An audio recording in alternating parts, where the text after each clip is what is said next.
Deia doncs que benvingudes i benvinguts, gràcies per acompanyar-nos, moltes gràcies Catherine, moltes gràcies Enric, moltes gràcies a les companyes i companys que han treballat per fer possible aquesta tarda avui aquí i que seguiran fent-ho. Moltes gràcies també a les administracions que ens ajuden una mica en la feina de l'Ateneu Memòria Popular, com l'Ajuntament i la Diputació de Barcelona. Bé, les característiques de l'Ateneu de Memòria Popular, la més significativa, és ser una entitat d'entitats. Algunes d'aquestes entitats, en un moment donat, van creure convenient crear l'Ateneu Memòria Popular, perquè se sentissin aixoplugades dintre d'ella. No és el moment de descampellar les raons que van portar-los a fer aquesta decisió, però una d'elles segur que era per potenciar-se unes a les altres, així obrar millor i ser més útils, en definitiva. Això va passar fa 6 anys, de manera que l'Ateneu Memòria Popular és una entitat molt joveneta, però conté en el seu si la saviesa que donen els anys de les entitats primerenques, algunes d'elles nascudes en plena clandestinitat en el franquisme. Tanmateix, calia valorar si el valor que li van pressuposar en el seu naixement havia estat infundat o no. I com que els aniversaris serveixen justament per fer reflexions sobre una mateixa, l'Ateneu, quan va celebrar el 5è aniversari just avui fa un any, és a dir, el 16 de desembre de 2023, va organitzar una jornada de reflexió amb aquest objectiu de reflexionar sobre si mateixa. Com havíem i qui havien estat el nostre curt passat, i com vivíem el present i, sobretot, com volíem encarar el futur per ser més útils, és a dir, per servir millor a la memòria democràtica. Va ser un matí molt interessant i fructífer. D'ell van sortir les línies de treball per la programació d'enguany, 2024, però més enllà també. Com podíem, doncs, encarar aquests temps tan difícils. I la qüestió més destacada, potser la decisió més destacada que vam tenir, va ser complimentar cada 16 de desembre. És a dir, que el 16D seria la nostra jornada i que volíem que fos una bona conferència amb un prestigiós conferenciant. Avui encetem aquesta decisió que voldríem que es convertís en una tradició. Pensem que el lloc que hem escollit és molt adient, el Centre Cultural La Model, perquè pel tema que tractarem justament, per tot el que significa de recuperació, encara falta molt per fer, d'un espai usat per una dictadura, ara recuperat en part per la ciutat i la seva ciutadania. Em consta que el RIT estava content de poder fer-ho aquí. L'Ateneu té uns projectes propis al costat de les seves entitats, però un el compartim totes les entitats i les persones que a títol personal també formem part de l'Ateneu Memòria Popular. I més enllà de nosaltres mateixos, tot el món memorialista català comparteix aquesta línia de treball. M'estic referint a la lluita contra la impunitat dels crims del franquisme, que aquí a Barcelona queda simbolitzada amb l'exigència als governs de convertir la prefectura de la Via Laietana 43 en un centre de memòria i d'interpretació de la tortura. Així que pensem que escollir en Red Brody com a primer conferenciant de la nostra estrenada tradició és molt pertinent. Disculpeu, són coses del temps també. Bé, gràcies per haver acceptat. No tenim dret a no tenir esperança, perquè si no tenim esperança, no hi ha esperança. No és un embarbussament, un traballengues, és una frase del nostre conferenciant. Fa uns dies vaig llegir un article a la premsa que, aprofundint en una idea de l'expresident txec Václav Havel, deia que l'esperança no és un mer sinònim d'optimisme, no és una ingenuïtat.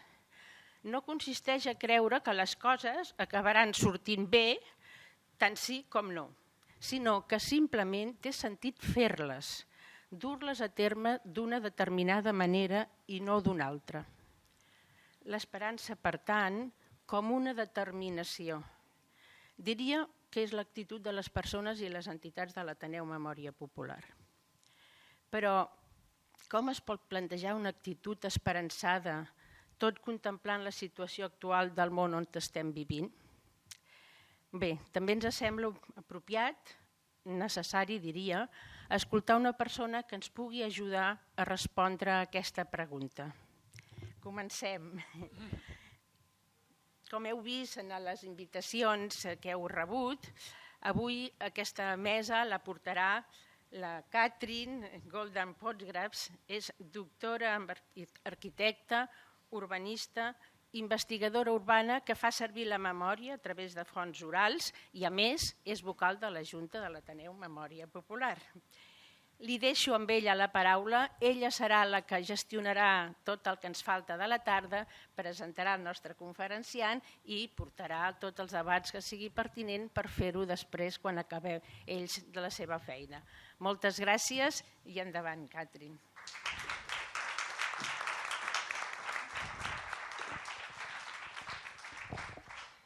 Buenas tardes, gracias Angelina por la introducción.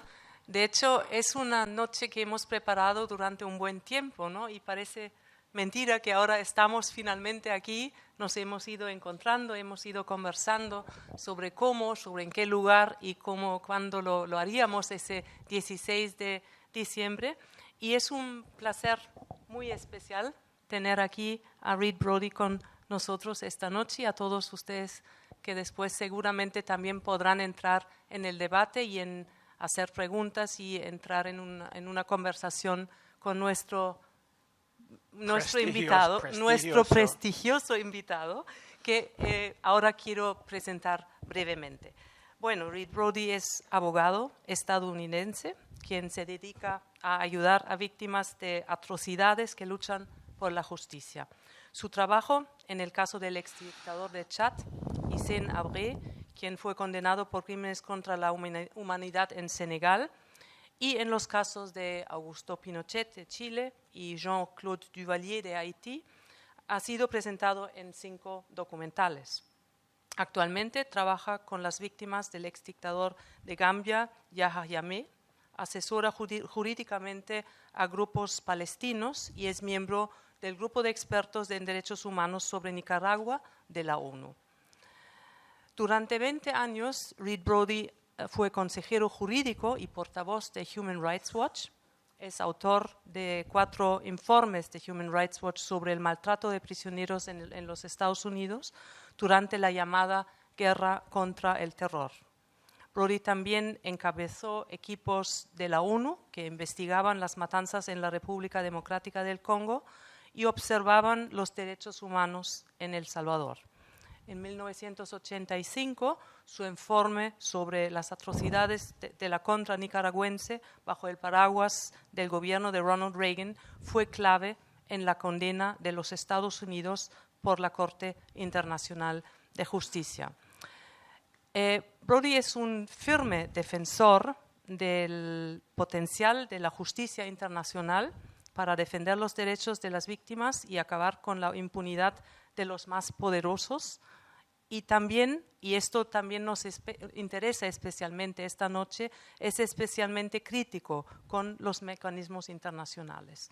Y sobre esta presencia, sobre estos trabajos, sobre esta cuestión del rol de los mecanismos internacionales en el campo de la justicia nos interesa hablar y nos interesaría hoy también tener un juicio, una especie de introducción tuya sobre tu trabajo actual, que pensamos que es muy pertinente y obviamente nos ubicamos en nuestro contexto local, en un contexto actual, en la prisión de la Modelo, como decía Angelina, que es un lugar que nos habla de esta lucha contra la impunidad del franquismo, que es el contexto en el que nos encontramos y sobre el que estamos en una constante lucha y una constante construcción, ¿no? También de una memoria que haga justicia con todo lo que está presente todavía históricamente en este país. Pues con esta introducción te doy la palabra para una primera puesta en contacto y para que nos hables de tus trabajos actuales y que nos pongas en contexto con toda tu experiencia, que nos interesa muchísimo discutir esta noche. Gracias. Gracias, gracias y buenas noches.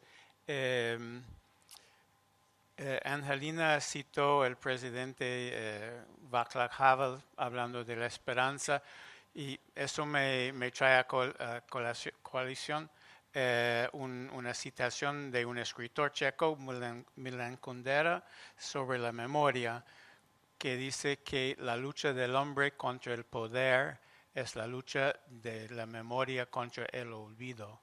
Yo en mi trabajo aprecio mucho las personas que rescatan las memorias, que sea en mi país, Estados Unidos, aquí en España o en otros países. Yo creo que los poderosos siempre intentan obscurecer la historia y hacernos perder la memoria de lo pasado, de las luchas y de los crímenes. Yo vengo la semana pasada, estuve en La Haya, donde se tiene todos los años la asamblea de la Corte Penal Internacional. Y en su discurso de apertura, la presidenta, una jueza japonesa, habló de un punto de inflexión en la historia de la justicia y advirtió de las amenazas existenciales de sanciones contra la Corte por parte, no nombró, pero por parte de Estados Unidos, como si la Corte Penal Internacional fuera, dijo ella, una organización terrorista. Y por supuesto se está refiriendo a las amenazas o la inminencia de sanciones americanas contra la Corte por haber emitido el mes pasado mandatos de arresto contra el primer ministro de Israel, Netanyahu, y su exministro de Defensa, Yoav Gallant. Y para ver cuál fue, cómo esos mandatos fueron realmente un hito en la historia de la justicia internacional, hay que volver un poco atrás, que en lo normal lo normal en la historia era que si tú matabas a una persona, ibas a la cárcel. Y si tú matabas a 1,000 personas, pues organizaba tu impunidad o en tu país o en otro. Lo vimos con Franco, lo vimos con Stalin, con Mao, con mucha gente. Y los juicios al final de la Segunda Guerra Mundial en Nuremberg prometían el nunca más. Que eso, y ahí se incorporó por primera vez los principios de crimen de lesa humanidad, de genocidio y de la justicia penal internacional como lo estamos desarrollando. Y ahí, y después de Nuremberg se pensaba en la idea de un corte penal internacional permanente. Pero en el contexto de la Guerra Fría, eso fue imposible. Y fue solamente al finales de los años, pues en los 80 y 90, con los genocidios en Ruanda y Yugoslavia, que dieron pie en la comunidad internacional, que un sentimiento de culpa para no haber hecho nada para impedir a esos genocidios, creó tribunales, primero para Yugoslavia y después para Ruanda. Y ahí se dio el empujón para la idea renovada de un Corte Penal Internacional. Y en el 98, en Roma, yo estuve cuando los estados, la comunidad internacional, estableció el Estatuto de Roma y la Corte Penal Internacional. Y unos meses más tarde, en octubre del mismo año, vino el arresto de Augusto Pinochet en Londres por mandato de un juez español, Baltasar Garzón,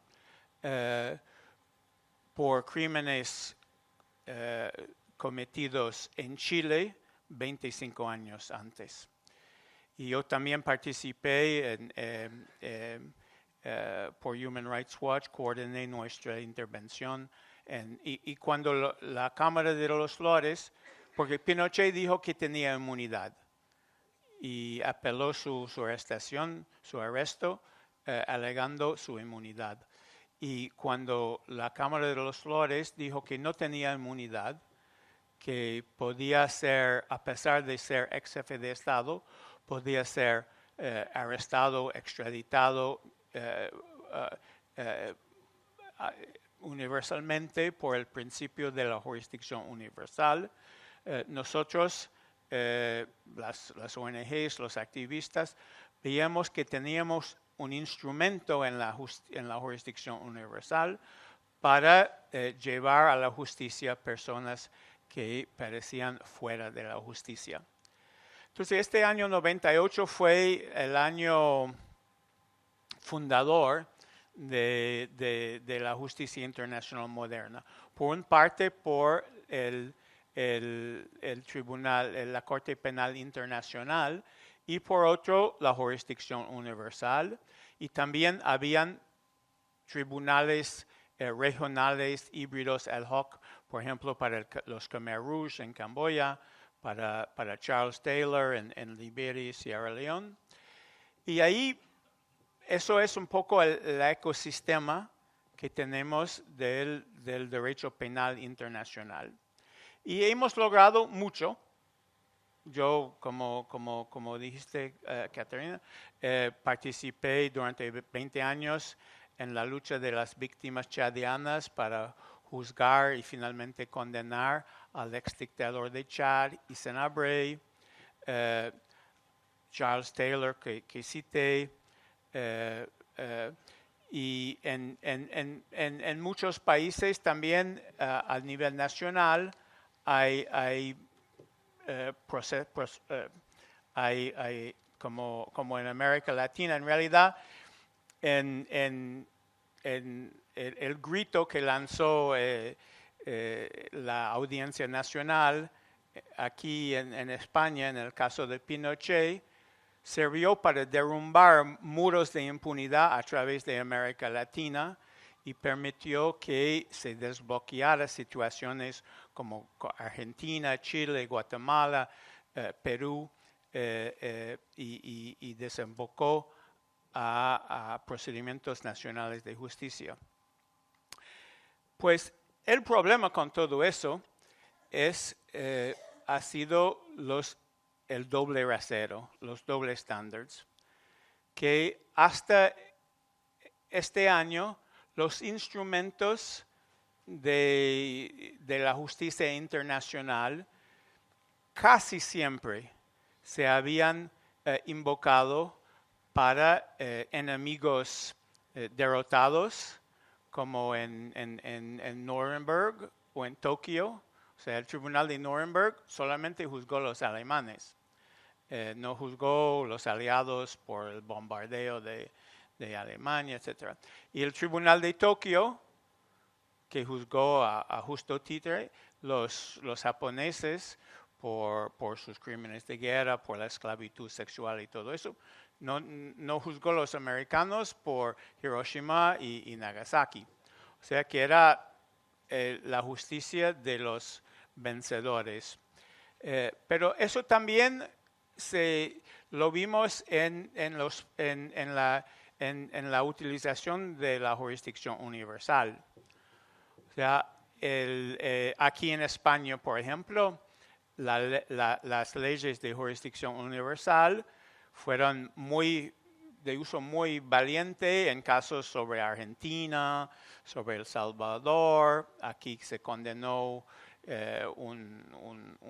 un general, creo, salvadoreño por el asesinato de los jesuitas, un torturador argentino, etcétera, etcétera. Pero una vez que se intentó utilizar contra las grandes potencias, sobre todo aquí en el caso de España, China, Estados Unidos y Israel, la ley se revocó, ¿no? Se fue abrogado. Lo mismo, el otro país que tenía una ley de jurisdicción universal amplia era Bélgica. Eran los dos países en la época que no necesitaban la presencia del perpetrador para empezar investigaciones. Y yo estaba en Bélgica porque teníamos el caso de Eisenhower transitó por Bélgica y la ley belga fue utilizada para condenar a ruandeses por el genocidio. Pero a partir del momento que hubo demandas contra Ariel Sharon de Israel y sobre todo del George Bush, el padre, la ley yo estaba en Bélgica cuando Donald Rumsfeld vino a Bélgica para decir que sí, los líderes de la OTAN no podían venir en Bélgica sin la posibilidad de que hayan demandas que tal vez se tendría que deslocalizar el OTAN fuera de Bélgica. Y la ley se desmoronó como una house of cards. Gracias. Y lo mismo con la Corte Penal Internacional. La Corte Penal Internacional, hasta muy recientemente, todas las personas que fueran acusadas por la Corte Penal Internacional eran africanas. Después se va cambiando y el año pasado, hace 2 años, 3 años ahora, no, 2 años y medio, después de la invasión rusa de Ucrania y las atrocidades de Bucha y otras, había una actividad muy poderosa no solamente de la Corte Penal Internacional, sino también de justicias nacionales, pero sobre todo la Corte Penal Internacional. Y dentro de un año se emitió un mandato de arresto para Vladimir Putin, que era ya en aquel entonces el hecho más osado de la justicia internacional, inculpar al presidente de una potencia nuclear, miembro permanente del Consejo de Seguridad, además ni miembro de la Corte Penal Internacional. Pero siempre había, y yo trabajo, bueno, también trabajé en Guantánamo, en Abu Ghraib, etcétera, etcétera, pero mi trabajo recién ha sido siempre en África, mucho en África, y siempre se me dice, ¿y los palestinos? ¿Y por qué no se hace nada con los asentamientos ilegales, con el apartheid, con los castigos colectivos? Y en realidad yo acompaño desde 15 años a los palestinos que han tratado de utilizar la Corte Penal Internacional, pero era evidente, y eso por 3 procuradores de la Corte, que nunca iban a cruzar la línea roja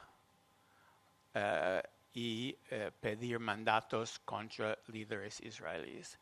Y mismo después del 7 de octubre, de las atrocidades cometidas por el Hamas y la respuesta desmedida y desproporcionada de Israel, el año pasado en la misma asamblea,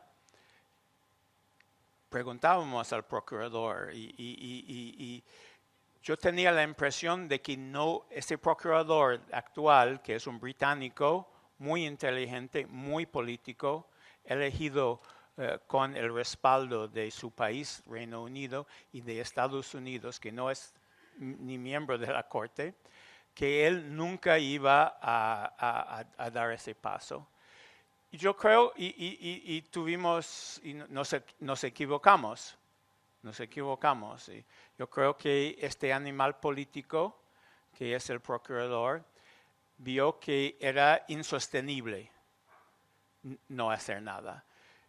Primero, sobre todo por los crímenes que son, hasta para los televidentes, evidente, pero además porque había otro tribunal en La Haya, la Corte Internacional de Justicia, que es el órgano máximo de Naciones Unidas para entender casos entre estados, y Sudáfrica asignó a Israel y la Corte respondió de que que era plausible que hay genocidio. Yo creo que era imposible hasta un momento que el procurador no hiciera nada. No voy a contar todo lo que hizo Israel para impedir que el procurador hiciera algo. Sabemos ahora por las revelaciones del Guardian que durante 9 años la Procuraduría de la Corte fue sometida a una campaña de hacking, de infiltraciones, por parte de Israel, que escuchaba los teléfonos, que trató de sobornar a gente, que utilizó el presidente de la República Democrática de Congo para intentar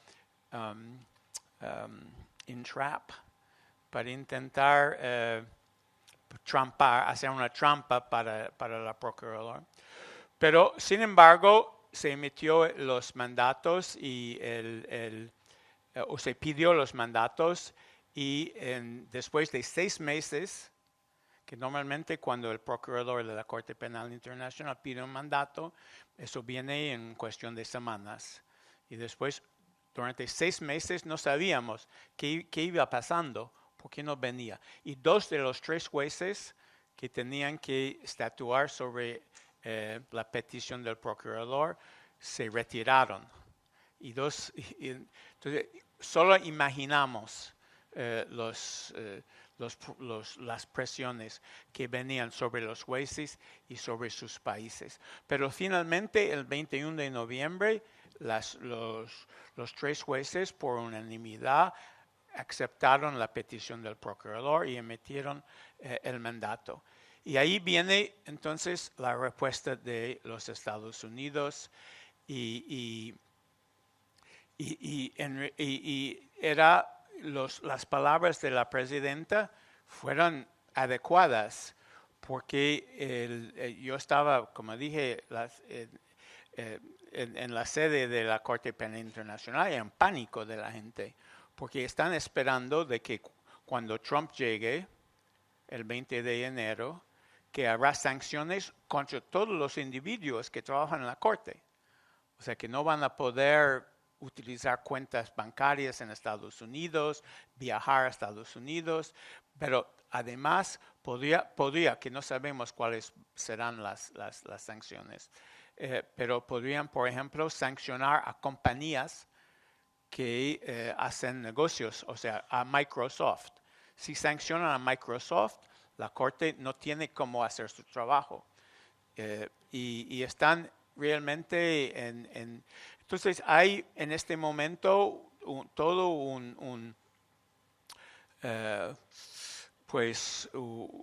es el momento para los países que sostienen el derecho internacional para hacer una contrapresión.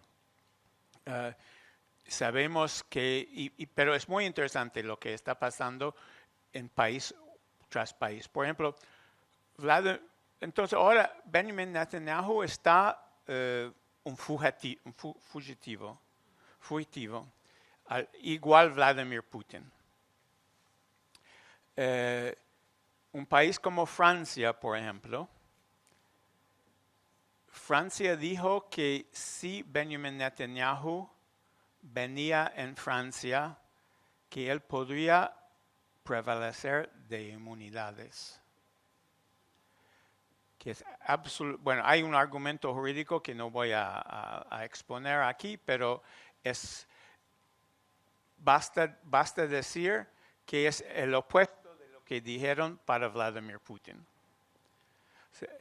Y hay los 125 ahora países que son miembros de la Corte Penal Internacional tienen la obligación jurídica de cooperar con la Corte. Porque la Corte, y eso es un poco la debilidad de la justicia internacional, no tiene cuerpo policial, no tiene fuerza, depende de la cooperación de los estados. Y es por eso, además, y eso es un secreto, que nadie en La Haya dice, pero en 22 años la Corte Penal Internacional nunca ha podido capturar, juzgar y condenar a ningún actor estatal, ni jefe de Estado ni subalterno, porque los estados no los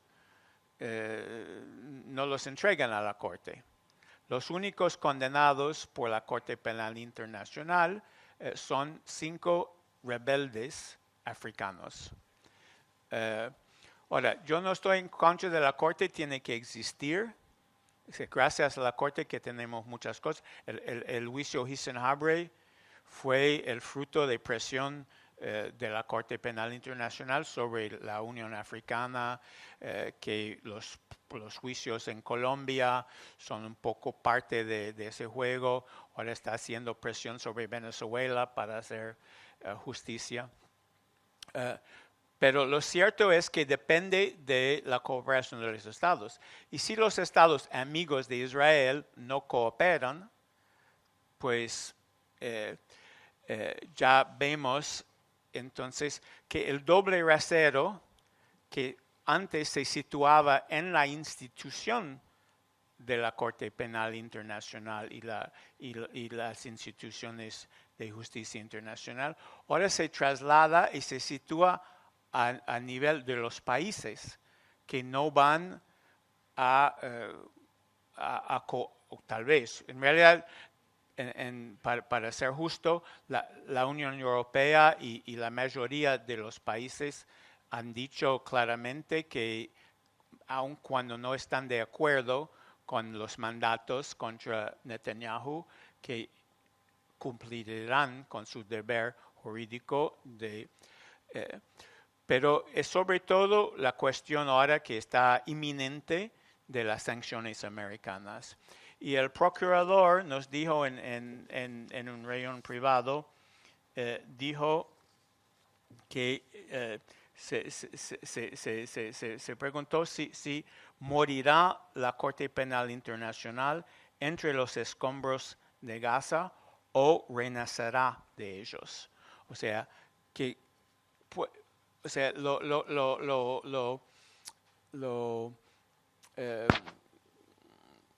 un poco,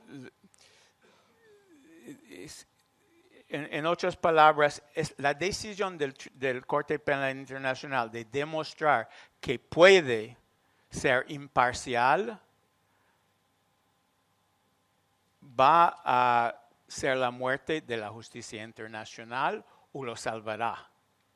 O sea que ahora, porque hasta ahora muchos países, sobre todo del sur global, decían, bueno, eso ya perdieron esperanza, aunque son mayoría en la Corte Penal Internacional, eran mayoría en Roma, perdieron mucha esperanza. Tenían muchos la impresión de que la Corte Penal Internacional era como el brazo armado de la OTAN. Y justo al momento, entonces, los mandatos ahora contra Israel, contra Netanyahu, pueden también servir para aglutinar países para crear realmente una justicia ecuánime, gracias. Bueno, entonces eso es donde estamos ahora. Estamos en un momento realmente decisivo desde el 21 de noviembre y los mandatos sobre Netanyahu. Y podemos tal vez hablar de otras cosas. Bueno, el panorama es difícil, ¿no? Esto, lo que acabas de decir, también conecta con una entrevista que hace no tanto, ¿no? en el diario, donde reflexionabas sobre el rol del Corte Penal Internacional y decías que hoy en día no habría las condiciones para crearla. Seguramente. Esto es interesante de pensar, o bueno, interesante, no sé, un poco tremendo de pensar, ¿no? Y que sería un poco la pregunta, ¿no? ¿Qué factores hacen que estemos hoy en este contexto, ¿no? Eso sería una primera cosa que nos interesaría saber, porque claro, el panorama es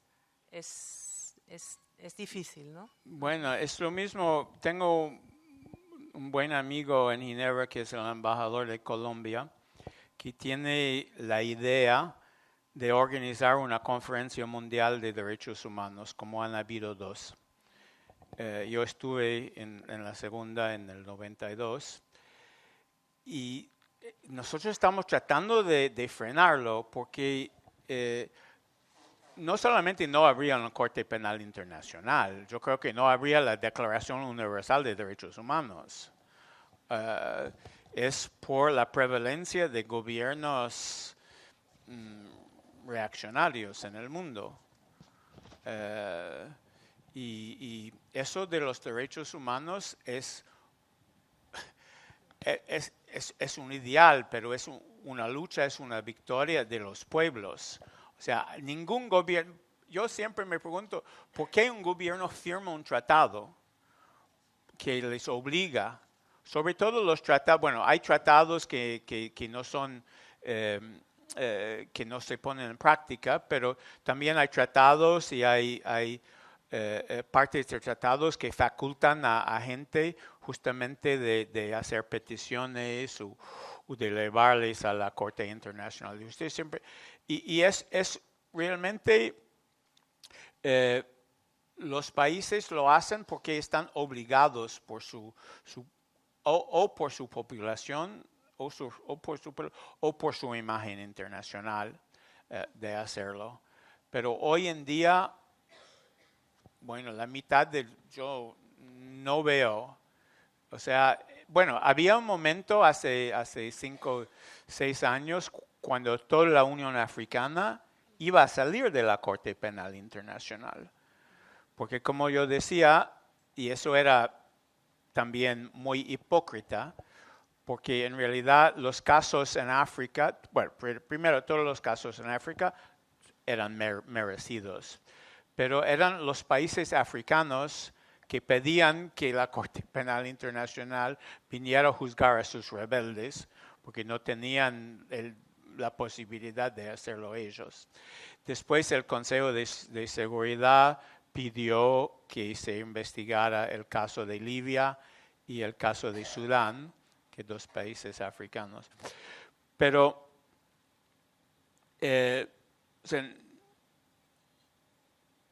hoy en día la Corte Penal Internacional, o sea, los que apoyan realmente a la Corte Penal Internacional son los europeos, Japón y los latinos. Y eso es mucho menos de medio mundo. Si nos metemos un poco volviendo a la realidad en la que nos encontramos, bueno, en este estado, en el Estado español, conocemos, ¿no?, de primera mano el impacto de la impunidad de los crímenes de guerra y de lesa humanidad, y como estos impactos realmente no desaparecen por el mero hecho de obviarlos, todo lo contrario, pasan de generación en generación, amplificándose y calando en las estructuras democráticas, degenerándolas. Eso como panorama, no somos testimonios de primera mano de cómo la falta de justicia transicional tras un largo conflicto de dictadura tiene graves consecuencias para la calidad democrática y el Estado de Derecho muy difíciles de sanar. Eso como panorama, y decir, ¿no?, que durante la transición española el derecho internacional de los derechos humanos ya se había consolidado desde el derecho consuetudinario, los juicios de Nuremberg que acabamos de también comentar, hasta la adopción de los principales tratados y pactos que codificaban las principales vulneraciones de derechos humanos y los crímenes internacionales. Y si bien numerosas entidades internacionales, como también Human Rights Watch, mecanismos internacionales como relatores, grupos de trabajo de las Naciones Unidas, han recogido periódicamente las deficiencias del Estado español en materia de derecho de la verdad, la justicia, la reparación por los crímenes franquistas.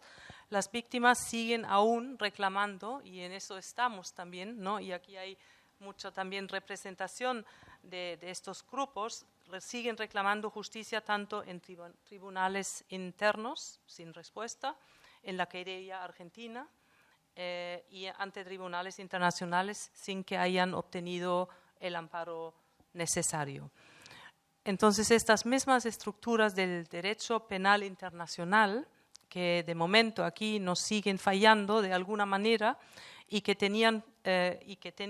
fueron pensadas y batalladas para la construcción de un marco para evitar las peores atrocidades y evitar su impunidad, son las mismas que siguen en pie mientras se siguen produciendo atrocidades en diferentes puntos del mundo, como también acabamos de hablar, esta vez ya televisadas y retransmitidas casi en un bochornoso y terrorífico directo. O sea que en esta situación nos encontramos, ¿no? Y que has hablado en múltiples ocasiones del derecho penal internacional y lo acabamos de volver a comentar, bases de la justicia internacional que se asentaron en el 1998 como un arma, un instrumento para llevar a la justicia a las personas que parecían fuera de su alcance.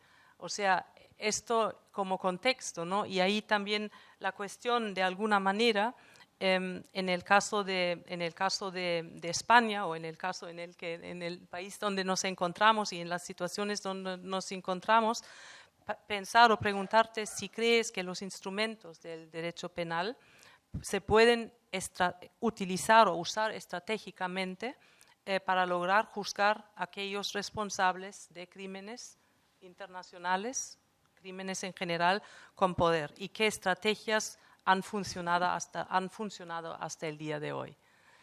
Bueno, yo no soy experto y yo no tengo cara para decirles a ustedes que conocen mucho mejor su situación y su pasado.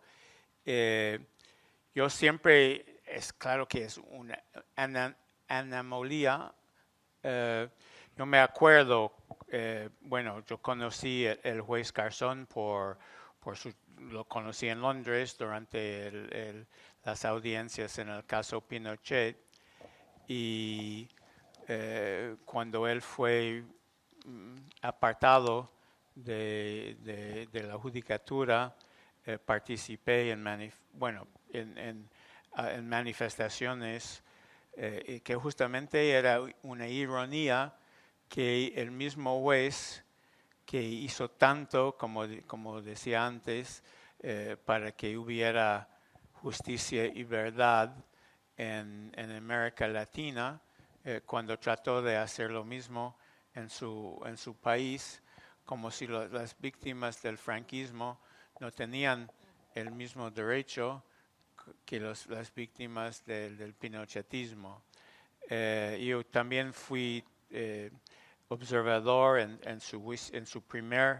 el primer de sus juicios. Yo creo que tengo muchos amigos españoles que están utilizando los mecanismos que dijiste.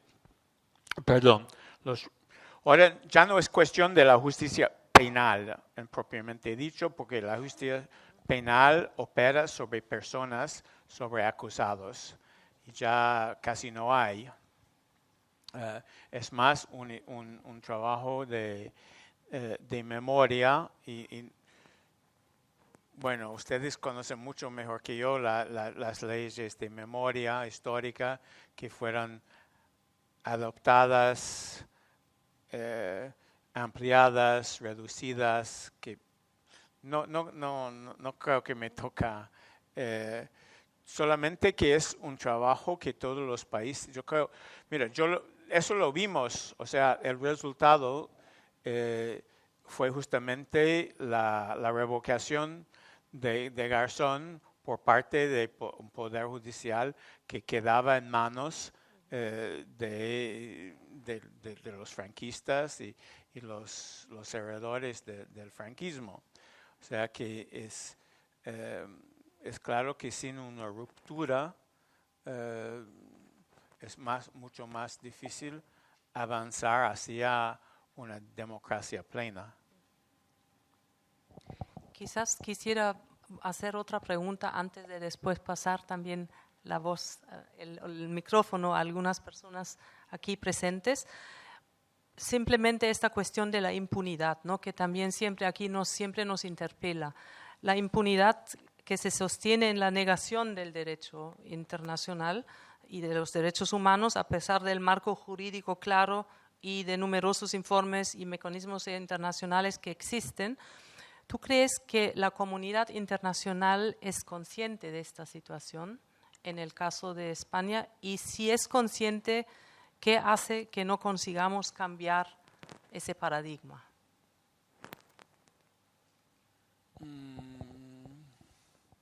Yo creo que comúnmente España, y perdón de decirlo así, pero España es citada como un contraejemplo.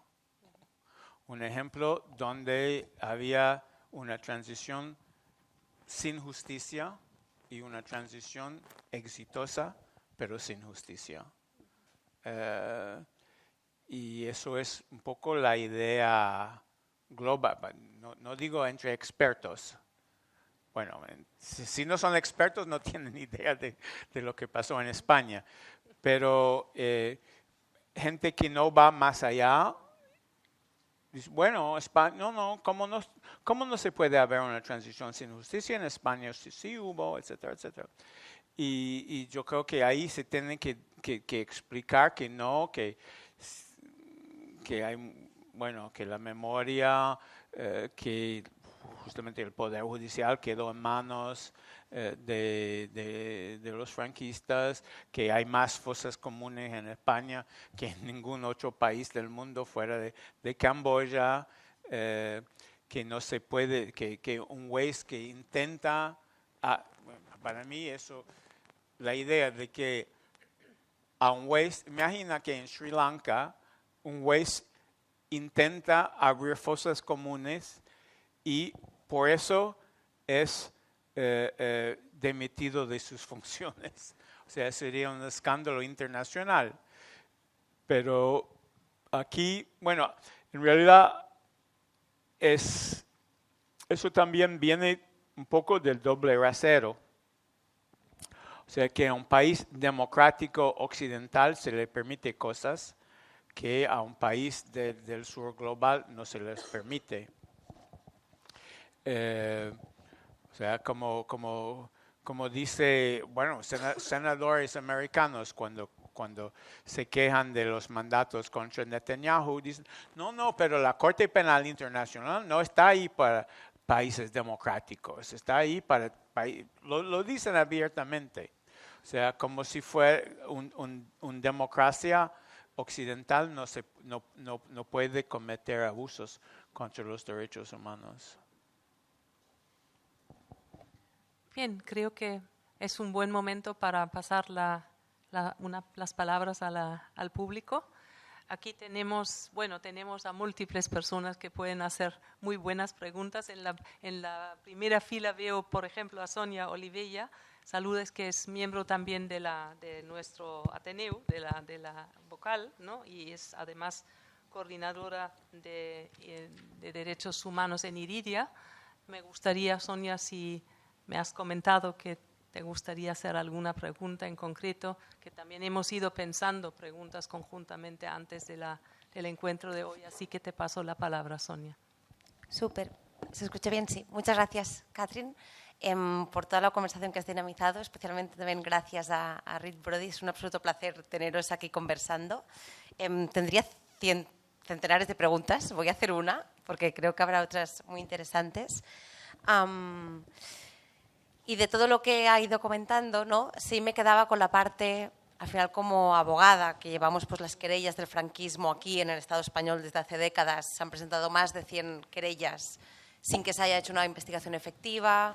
Aquí se ha hecho un poco todo lo que ha ido comentando, ¿no? La jurisdicción universal en la querella argentina, se ha conseguido que los principales mecanismos internacionales hicieran recomendaciones al Estado español sin que esto se haya escuchado.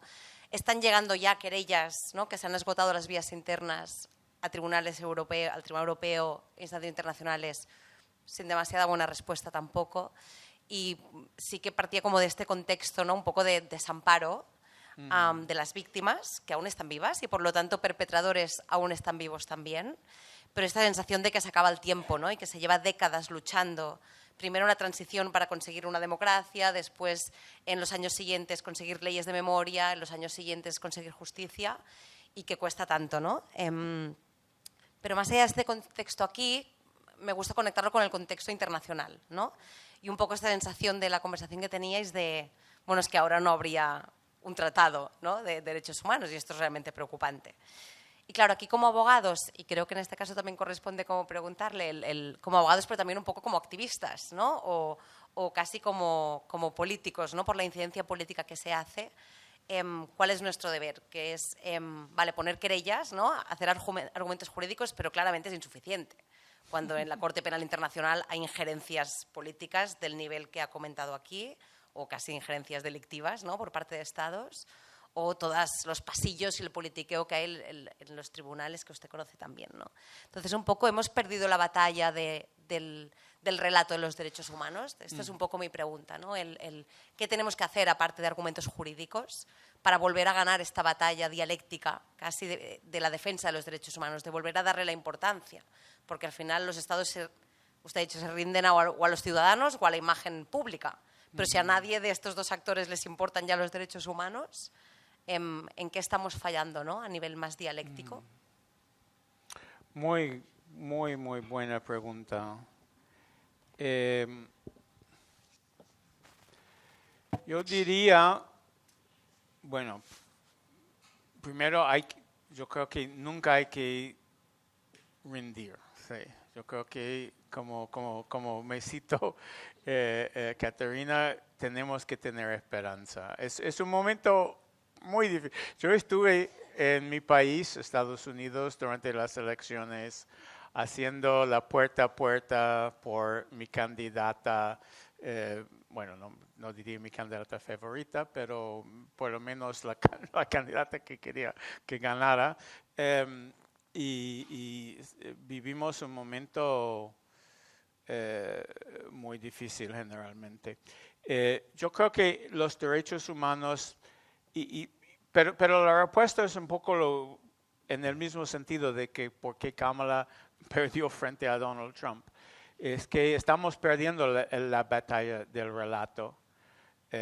Estamos perdiendo, la gente no ve en los derechos humanos, en la democracia liberal, una solución para sus problemas.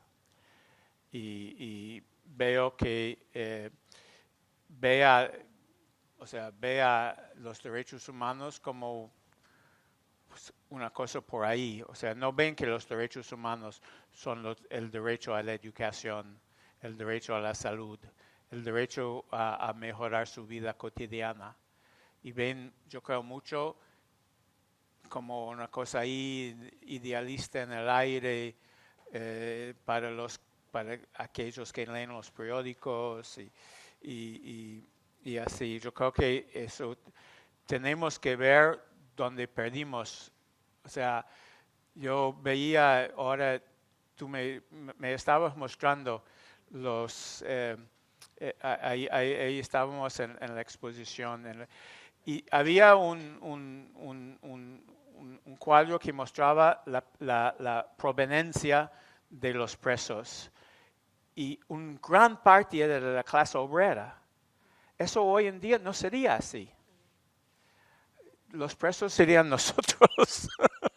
O sea, no sé, tal vez hay muchos obreros aquí, yo no lo soy, pero los presos serían nosotros, no los sindicalistas, no los que trabajan en las fábricas de automóviles, porque no ven en nosotros, en el proyecto de derechos humanos, en el proyecto de la democracia liberal, una solución a sus problemas. Yo creo que eso va mucho más allá de la cuestión puramente de derechos humanos. Ahora, hay teorías, hay Samuel Moyn, que es un pensador, un profesor en Estados Unidos, que reclama eso, que tenemos que focalizar mucho más en los derechos sociales, en cómo esos derechos pueden ayudar a la gente en su vida cotidiana. Pero yo diría, pero eso no es para no poner recursos. Yo siempre tengo presente, es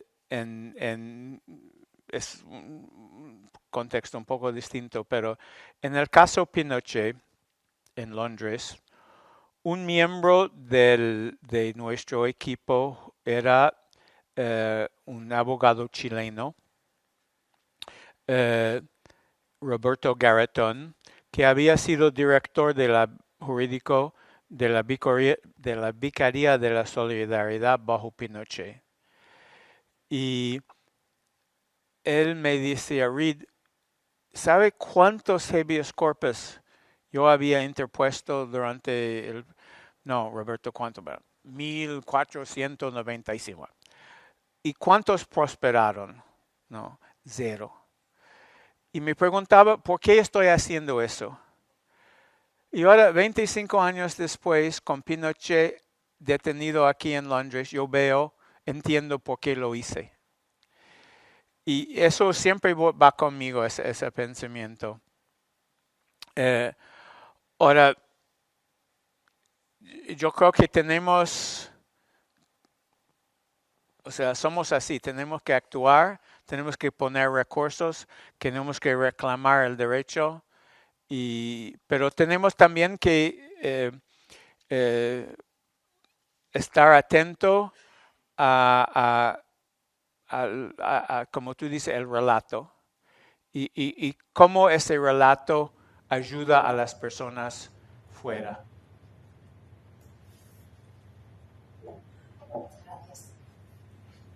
Aquí está también Carlos Vallejo, que también estaría bien que si pudieses añadir o preguntar o comentar.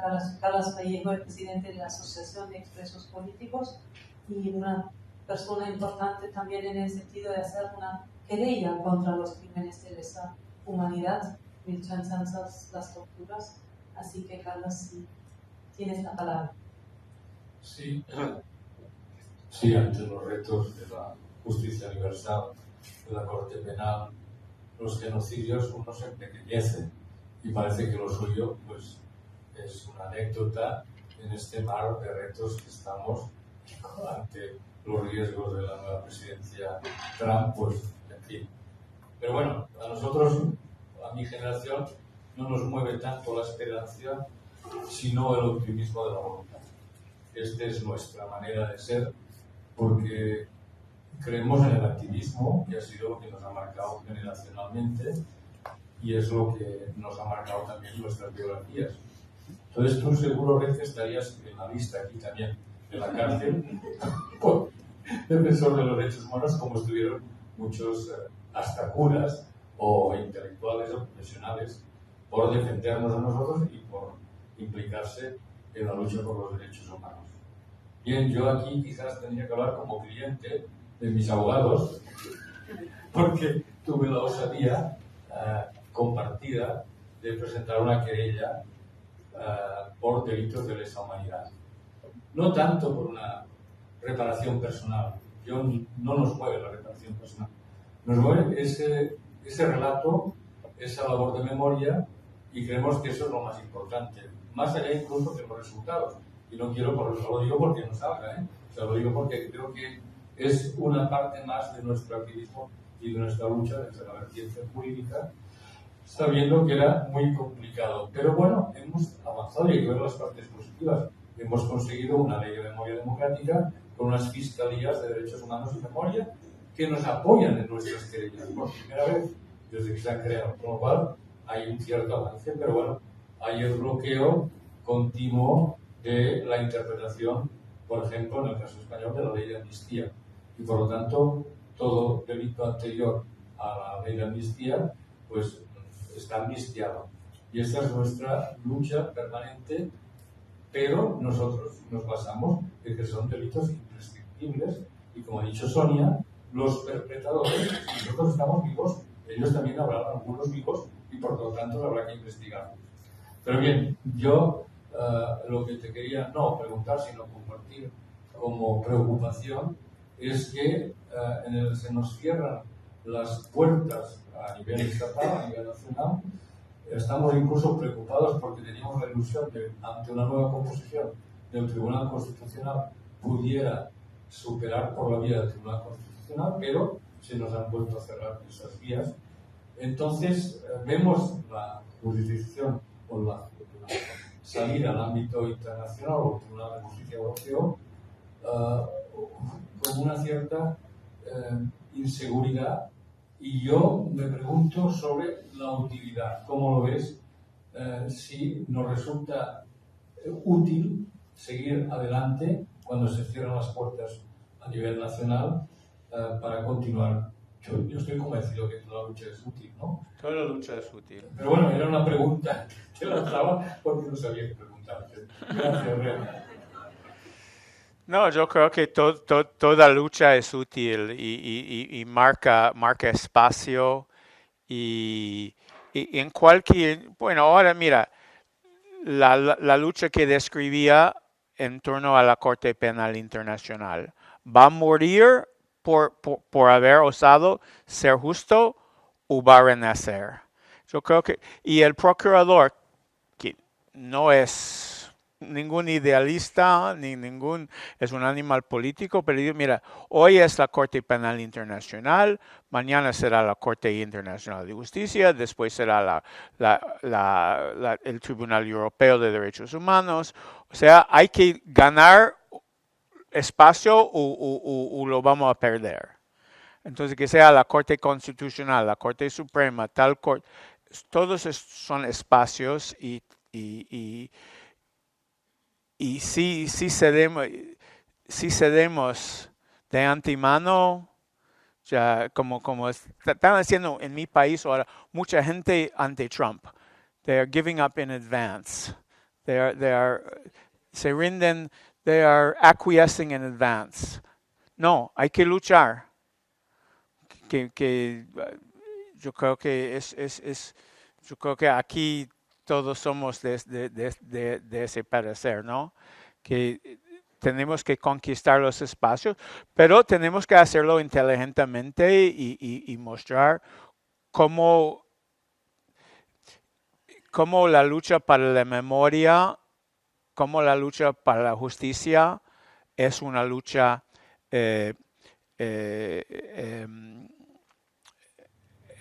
compartida con el pueblo. Tenemos unas cuantas palabras más. Primero, aquí está también Rosana, ¿no? Que es profesora de Derecho Internacional y miembro de la Junta de Valoración de Personas Represaliadas del Tardofranquismo. Pues es la Junta de Valoración de Personas Represaliadas del Tardofranquismo. ¿Qué es eso? Explicas tú misma, explícanos exactamente. Adelante. Rosana. ¿Ahora? Casi diría que era. Más bien. Pero vamos a arreglar que va bien. Gracias, Carlos. Ya, yo sigo dentro, se me dejáis. es una iniciativa que el anterior equipo municipal del Ayuntamiento de Barcelona lanzó para reparar a las personas represaliadas por el franquismo, personas que habían sido sometidas a tortura, malos tratos. Entonces constituyó una junta que en mis días más optimistas quiero pensar que era como una pequeña comisión de la verdad doméstica, local, porque básicamente lo que hacía era audiencias, entrevistas a las personas que solicitaban esa reparación para grabar su testimonio, tenerlo registrado, tener constancia y a partir de ahí hacer un documento oficial en el que se le consta una resolución que consta cuál había sido su historia y la valoración que hace la Junta, y a partir de ahí se hacía un acto de remedio. Esa es la idea. Que si hablamos de este tema, se inspiraba en el modelo en la Comisión Vasca, en la Comisión Navarra, y yo siempre he dicho que era un poco decepcionante que el Partido Popular nunca nos pusiera un recurso de inconstitucionalidad, una cuestión de confidencialidad, que puso a los vascos y a los navarros. Pero bueno, será que no nos vio. Yo quería plantearte una pregunta, pero ahora no sé si puedo usar y plantearte dos. Porque una es al hilo de lo que comentabas, de que la coyuntura actual haría peligrar incluso la Declaración Universal de Derechos Humanos. ¿No es paradójico que en este contexto vayamos a ir adelante con un tratado internacional sobre crímenes contra la humanidad? Entonces la pregunta es, ¿tú crees que saldrá completamente descafeinado o crees que por vergüenza torera harán un tratado precioso? Esa es una. ¿Cuál es tu perspectiva? Porque es curioso, ¿no? Esto es así. Y la otra tiene más que ver con tu experiencia y pensar también en el caso español, que a mí siempre me ha interesado mucho el tema de la justicia universal, el tema de la justicia internacional, pero te veo los problemas de no ser justicia local, ¿no? Justicia de proximidad. Entonces, tengo la sensación muchas veces, estoy pensando ahora en la querella argentina, de que estas vías, que simbólicamente son espectaculares para crear una conciencia universal de lo que no es admisible, estemos en crisis completamente con ese punto, y son vías que se abren para las víctimas para avanzar en esta dirección, generan muchas expectativas, pero luego en la práctica son muy problemáticas a la hora de atender las necesidades de la víctima. Atender las necesidades de las víctimas. Entonces, mi pregunta es, en tu experiencia, ¿esos procesos son valiosos para la curación de la víctima o pueden generar más frustración? Bueno, son dos preguntas interesantes. Bueno, primero, sí, hay un tentativo ahora de adoptar una convención de crímenes de la humanidad, que ahora es interesante que tú lo sabías, porque yo pensaba que eso era cosa muy de Ginebra y La Haya y esas cosas. ¿Cómo te enteraste de eso? Bueno, porque sigo las noticias que me interesan, básicamente. Porque seguía sigo los trabajos de la tercera. Y ahora la Asamblea General en este momento lo está enviando para una conferencia diplomática para adoptar esa convención.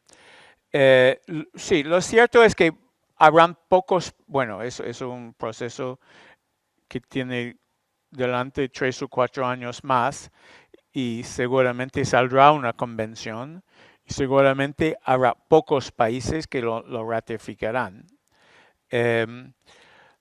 Pero a la vez se suma primero se suma bueno, los crímenes de lesa humanidad ya están contra la ley, pero eso permite a un poco agregar al corpus de las convenciones de las leyes también los estados, eso va a favorecer las buenas prácticas, porque no es solamente una convención para reprimir crímenes de lesa humanidad, sino cómo se pone en las instituciones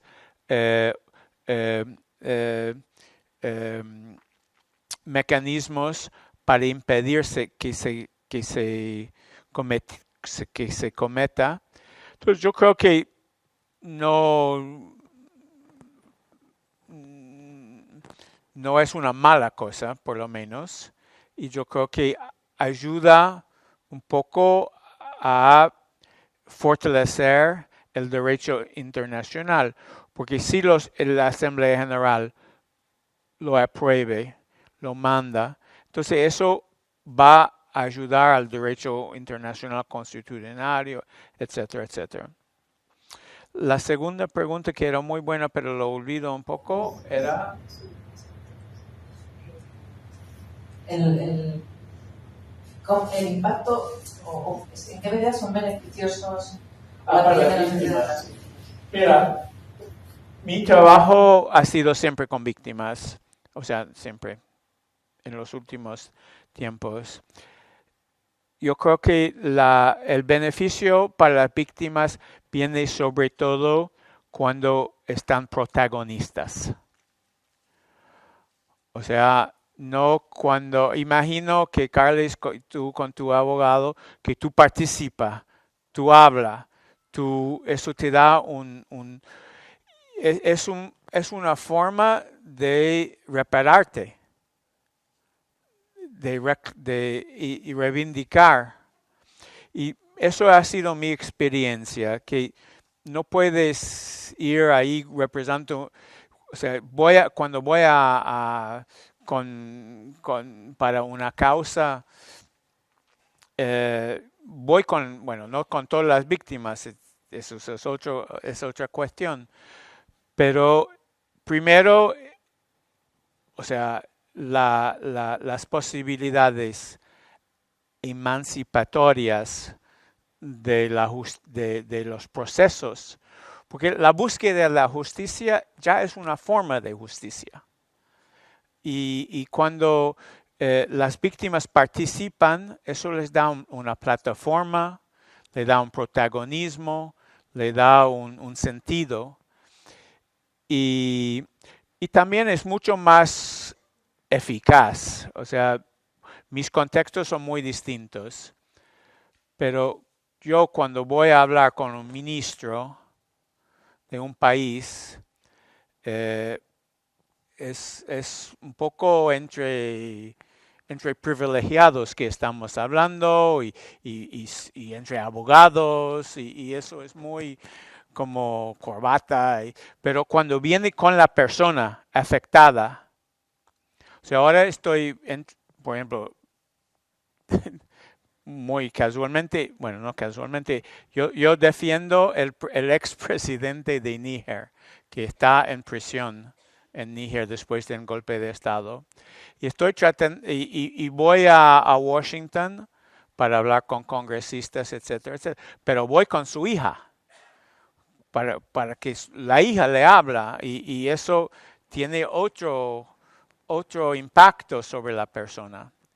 Cuando voy en el caso de Hissène Habré, el preso, mi amigo Suleiman Guenguen, que estaba 3 años en la cárcel, que cuando la gente moría alrededor de él, que juró delante de Dios que iba a luchar por la justicia. Cuando él cuenta eso a la persona, aquí estamos pidiendo justicia, tiene todo otro impacto que cuando su abogado blanco de Nueva York.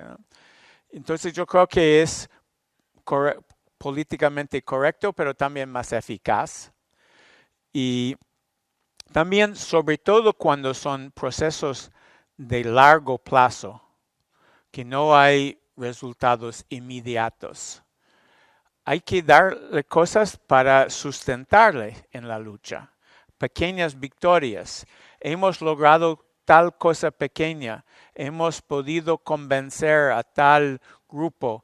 Tenemos un mandato de tal tribunal. Esas son victorias que tenemos que celebrar, porque la victoria final es a muy largo plazo. Y yo creo que eso es fundamental. O sea, las luchas no se sostienen solamente para lo que va a pasar en 20 años. Antes de pasar una voz que es de una persona que no está presente aquí, tengo dos manos levantadas. En primer lugar, Ricardo Peñas, que querías también, historiador, que querías también exponer algo, preguntar algo, comentar algo. Adelante, Ricardo. Sí, quería preguntar.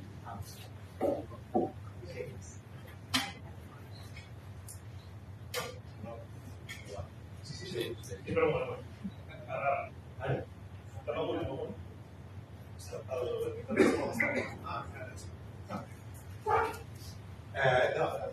Deseo hacer una pregunta, pero antes, por la forma como se ha desarrollado la conversación, sí que, bueno, también me gustaría conocer la opinión de un principio. Yo no soy jurista, me digo otras cosas, pero en cuanto al tema de la impunidad, no al tema, la realidad de la impunidad, tanto a nivel nacional como a nivel internacional, bueno, mi impresión es que la impunidad no es jurídica, es decir, el problema de la impunidad no es jurídico, es un problema político, pero fundamentalmente político. Precisamente trasladarlo a ámbitos políticos, en buena medida es marear la perdiz, como decimos, sin menos, que hay una cierta desorientación, dar vueltas sobre lo mismo, a pesar, bueno, y eso por la cuestión, porque al fin y al cabo sí que la dimensión jurídica puede ser el brazo activo de la decisión política, y eso es lo importante, ¿no?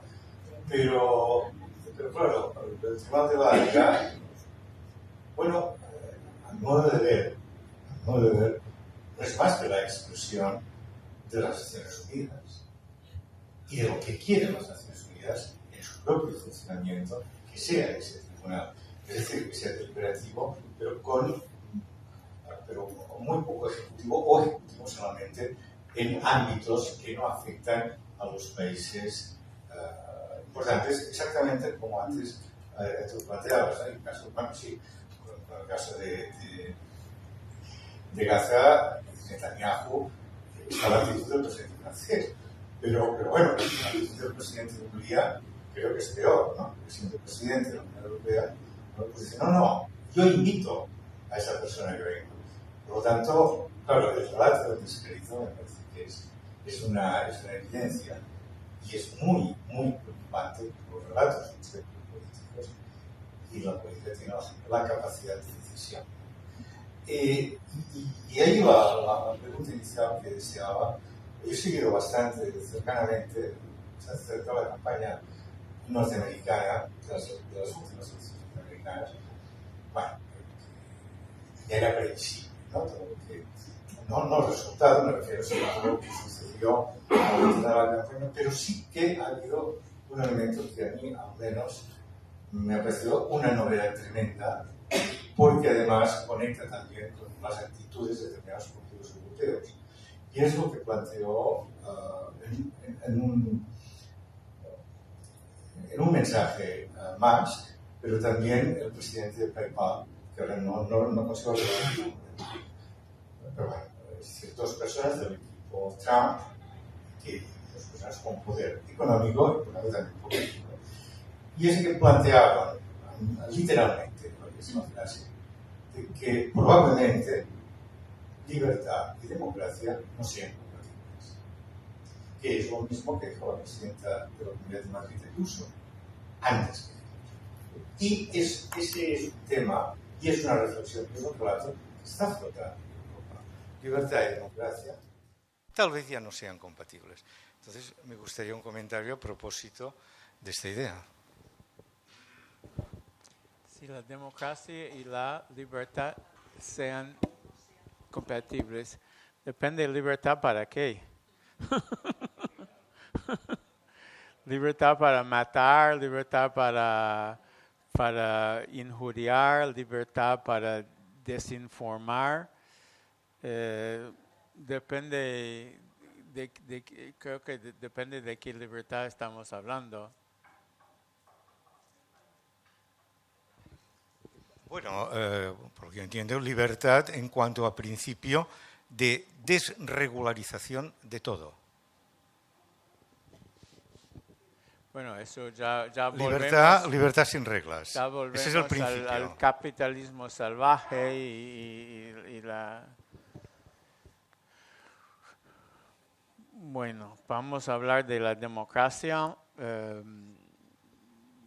Sí, son...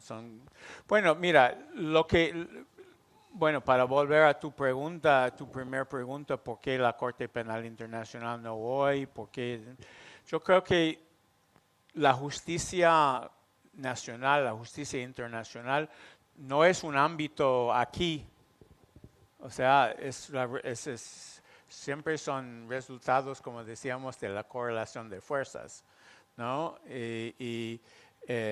No vamos a ver un sistema mundial, un Corte Penal Internacional, unas Naciones Unidas justa y democrática cuando los países no lo son. Y yo tengo mucho miedo por el mundo, porque más agregamos a países antidemocráticos, hasta en el seno de la Unión Europea. O sea, vaciamos el sentido de la Unión Europea. Si tenemos yo soy también húngaro, tengo ciudadanía húngaro, tengo 2 presidentes problemáticos ahora. Pero sí, o sea, por lo menos aquí se resiste un poco aquí, ¿no? Pero sí tenemos Marine Le Pen y la italiana y ahora en Alemania, o sea, en Holanda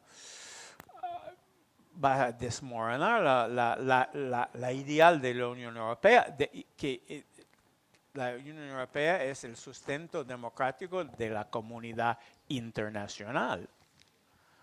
O sea, vamos a basarnos en Costa Rica y en Liechtenstein, ¿no? Entonces, por eso las luchas, o sea, cuando tengamos gobiernos progresistas en todos los países, tendremos Naciones Unidas progresista, tendremos una Corte Penal Internacional progresista. Ahora, yo tengo mucho miedo, para volver al tema de la justicia, justamente por la Corte Internacional de Justicia. Que este año la Corte Internacional de Justicia, que es un tribunal, pero sumamente establishment, o sea, no es un tribunal revolucionario.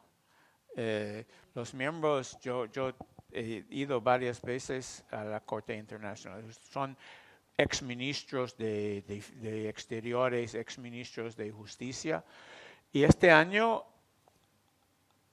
ha hecho 2 fallos sobre Israel, pero uno en el caso de Sudáfrica y otro una opinión consultiva que dice que la ocupación del territorio palestino es ilegal, que los asentamientos son ilegales y que apela a los 8 estados de no cooperar para facilitar. También con la jueza americana que votó en favor.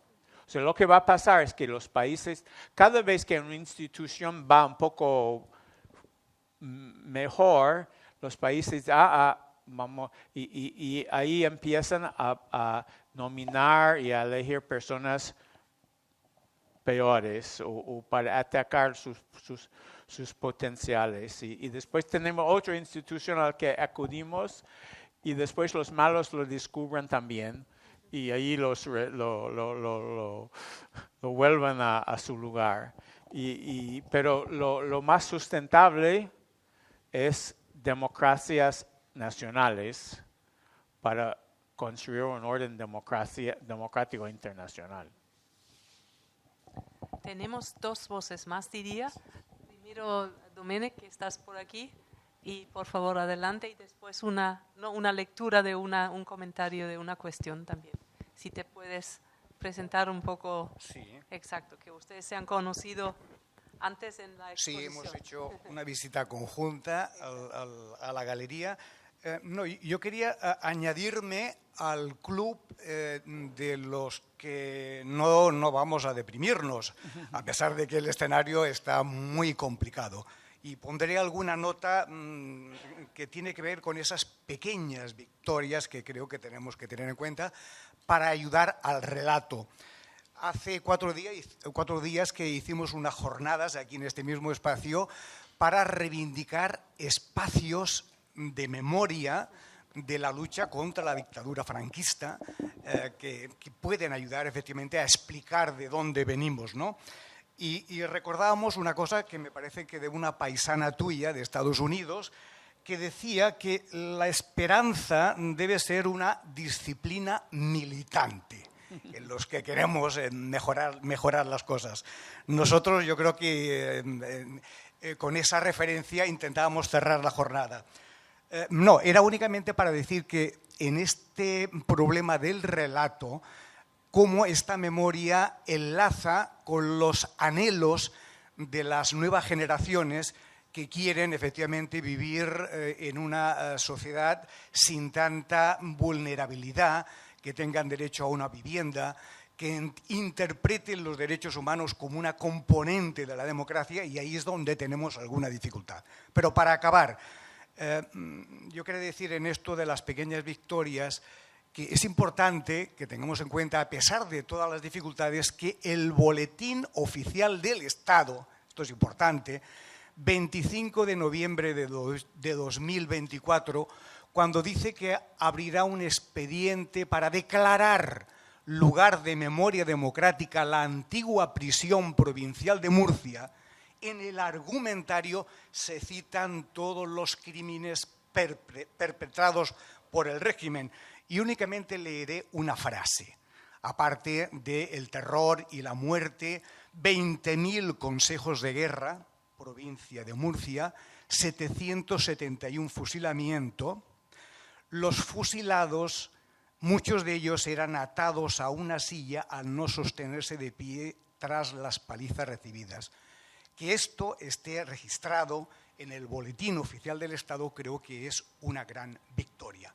Lo mismo se ha hecho con el itinerario de memoria de la huida de Málaga a Almería, donde hay miles de personas que perdieron la vida, y se ha también señalado en cada una de las etapas los crímenes del franquismo en colaboración con las tropas de la Legión Cóndor, de Hitler y de Mussolini.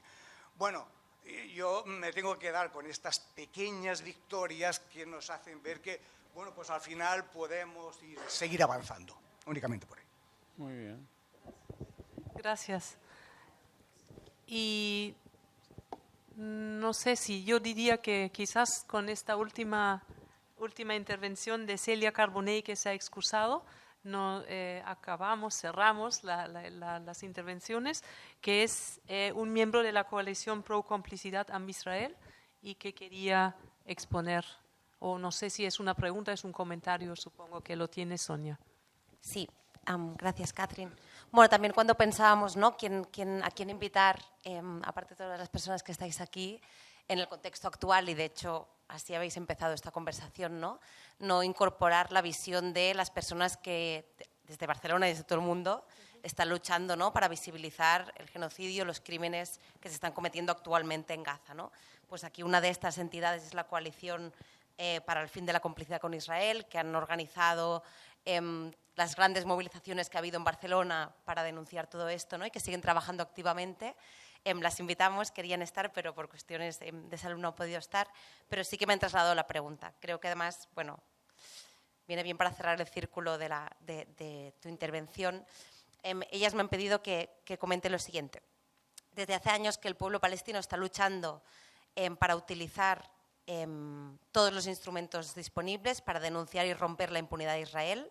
denunciar las vulneraciones sistemáticas de derechos humanos, pero esto no ha hecho más que poner en evidencia la incapacidad y los obstáculos para que estas causas lleguen a tribunales internacionales, avancen, y a pesar de todas las resoluciones que se han aprobado en los últimos meses, se sigue cometiendo estos crímenes, ¿no? Entonces hablan de la incapacidad ya no de juzgar o de posicionarse, ¿no? Que sí se va consiguiendo, sino de cómo estos instrumentos que se crearon después de grandes atrocidades por los vencedores, ahora demuestran una vez más que no sirven para parar las atrocidades que están pasando actualmente, ¿no?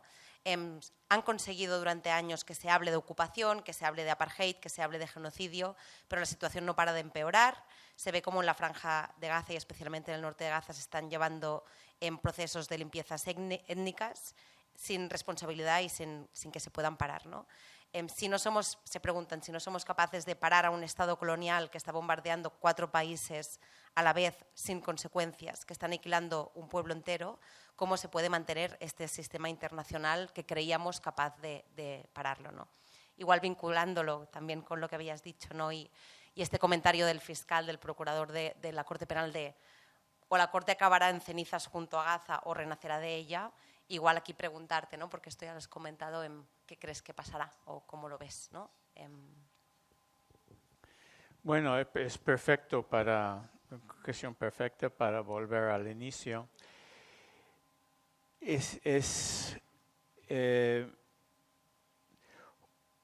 Justamente no son solamente los instrumentos, pero este año los 2 principales instituciones de derecho internacional, la Corte Internacional de Justicia y la Corte Penal Internacional, han mostrado por primera vez ser a la altura de la situación. Pero los países que lo crearon ahora lo abandonan o amenazan con abandonarlo. Israel hace lo que hace por la complicidad de mi país. O sea, las bombas que caen sobre Gaza son bombas americanas. Y evidentemente, como sabéis, hay toda una lucha en Estados Unidos, sobre todo dentro de la juventud, y es una de las, para intentar parar. Pero Israel hace lo que hace con la protección de Estados Unidos y en menor medida de europeos, de Alemania y Inglaterra y mucho menos. España ha tenido, para mi juicio, un rol muy íntegro en eso. Yo sé que han transitado armas y esas cosas, pero o sea, España se ha puesto a mi juicio a la altura de la situación. Hay que reclamar más, ¿no? O sea, Gaza apela a nuestra humanidad. Tal vez hay situaciones tan, o sea, de los Rohingyas o en Tigre, en Etiopía, tal vez que por no estar viendo en la televisión, no apreciamos pero lo que pasa en Gaza es que somos cómplices. O sea, no somos cómplices de los Rohingyas, somos cómplices de lo que está. Yo lo hablo en tanto como judío, ¿no? Y como americano. Somos cómplices de lo que está ocurriendo en Gaza. Y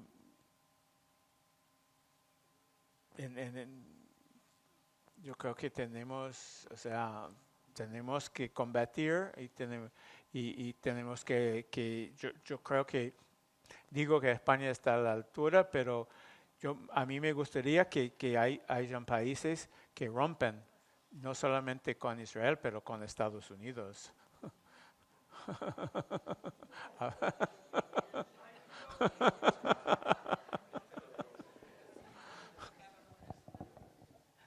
Bueno, con eso terminamos. Bien, muchas gracias.